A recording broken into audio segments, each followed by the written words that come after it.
नमस्कार मंडळी, स्वागत आहे तुमचं आपली जुनी माती नवी पिढी या यूट्यूब चॅनलवर. तर हा सेटअप मी माझ्या गच्चीवरती केला होता. येथे मला वर खाली करण्यासाठी खूप त्रास होत होता, त्यामुळे मी हा सेटअप नंतर खाली बाल्कनीमध्ये केलेला आहे. कसा वाटला हा माझा चुलीचा सेटअप? तर आज मी बनवणार आहे खास अशी कोकण स्पेशल थंडगार सोलकढी. सोलकढी बनवण्यासाठी मी येथे वापरलेले आहेत 3 नारळ. कारण माझ्याकडे पाहुणे येणार आहेत, त्यामुळे सोलकढी मला जास्त प्रमाणात बनवायची आहे. पहिल्यांदा नारळ आपल्याला येथे खवून घ्यायचे आहेत. नारळ यासाठी मी येथे खवून घेणार आहे की यापासून मी आणखीन एक रेसिपी बनवणार आहे, नारळाची बर्फी. त्यामुळे नारळ मी मिक्सरमध्ये किंवा खिसणीने न खिसता येथे बारीक करून घेतलेला आहे. 3 नारळ येथे मी खवून घेतलेले आहेत. सोलकढीसाठी लागणारं साहित्य: मीठ, जिरे, हिरवी मिरची, लसूण आणि आल्याचा तुकडा, बारीक चिरलेली कोथिंबीर. हे महत्त्वाचं साहित्य म्हणजे कोकम आणि नारळ. अगोदर मी दगडी खलबत्त्यामध्ये जिरे घालून याला बारीक करून घेते. मिक्सरमध्ये न वाटता मी हे सर्व दगडी खलबत्त्यामध्येच बारीक करून घेते. यामध्ये 1 मिरची, 3-4 लसणाच्या पाकळ्या, आल्याचा तुकडा. येथे आपल्याला लसूण, आलं आणि मिरची जास्त प्रमाणात वापरायची नाही. हे चांगलं आता बारीक करून झालेलं आहे. आता आपण नारळाचं दूध काढून घेणार आहोत. एका भांड्यामध्ये खवून घेतलेला नारळ, यामध्ये 1 तांब्याभर पाणी घालून आपल्याला नारळाचं दूध येथे काढून घ्यायचं आहे.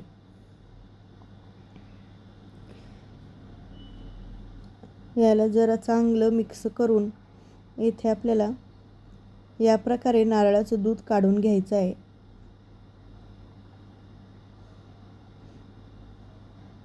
हे पहा, या पद्धतीने नारळाचं सर्व दूध मी काढून घेते.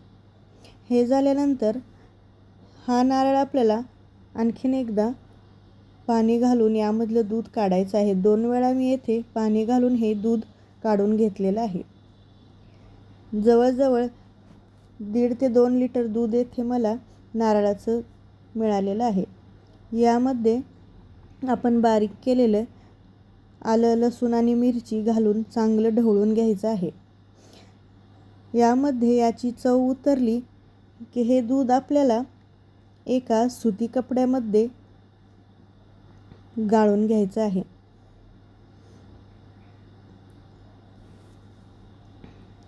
याला जरा चांगलं मिक्स करून मी घेतलं आणि सुती कापड घेऊन हे दूध आपल्याला गाळून घ्यायचं आहे. नारळाचा जो चोथा आपल्या दुधामध्ये राहिला आहे तो सर्व गाळून घेतल्यामुळे निघून जाईल. आणि आलं, लसूण, मिरची, जिरी याची फक्त आपल्याला चव यामध्ये घ्यायची आहे. त्यामुळे हे सर्व मी गाळून घेते. दूध आपलं आता चांगलं गाळून झालेलं आहे आणि लसूण आल्याची चवसुद्धा येथे या दुधामध्ये चांगली उतरलेली आहे. ही पद्धत खूप सोपी आहे. पटकन ही सोलकढी तयार होते. यामध्ये चवीनुसार मीठ घालून घ्यायचं आहे. येथे मी 1 चमचा मीठ घातलेलं आहे.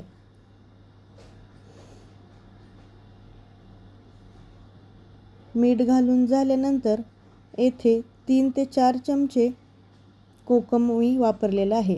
कोकमचं प्रमाण जरा जास्तच घ्यायचं आहे. सगळ्या दुधामध्ये कोकम आपल्याला मिक्स करून घ्यायचं आहे. कोकम सिरप मी येथे वापरलेला आहे. कोकम माझ्याकडे नव्हते, त्यामुळे कोकम सिरप माझ्याकडे होतं, त्यामुळे यात मी कोकम सिरप घातलेला आहे.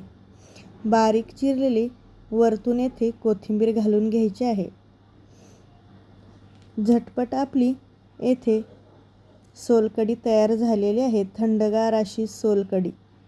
हे आपल्याला तासभर फ्रीजमध्ये ठेवून द्यायचे आहे आणि नंतर पिण्यासाठी हे घ्यायचे आहे. या पद्धतीने सोलकढी जर तुम्ही बनवली तर नारळाचा दुहेरी उपयोग होईल. खिसलेल्या नारळापासून किंवा खवलेल्या नारळापासून आपण सोलकढी बनवू शकतो आणि राहिलेला जो नारळाचा चोथ आहे त्यापासून आपण बर्फी किंवा मोदक बनवू शकतो. ज्या ज्या वेळेला मी मोदक बनवते त्यावेळेला याच पद्धतीनं बनवते, त्यामुळे मी दोन्ही उपयोगी येतात. सोलकढीही तयार होते आणि बर्फी किंवा मोदकही तयार होतात. तर आजचा हा सोलकढीचा व्हिडिओ तुम्हाला कसा वाटला हे कमेंटमध्ये मला नक्की सांगा आणि व्हिडिओ आवडला असेल तर आपल्या चॅनलला सबस्क्राईब करायला विसरू नका.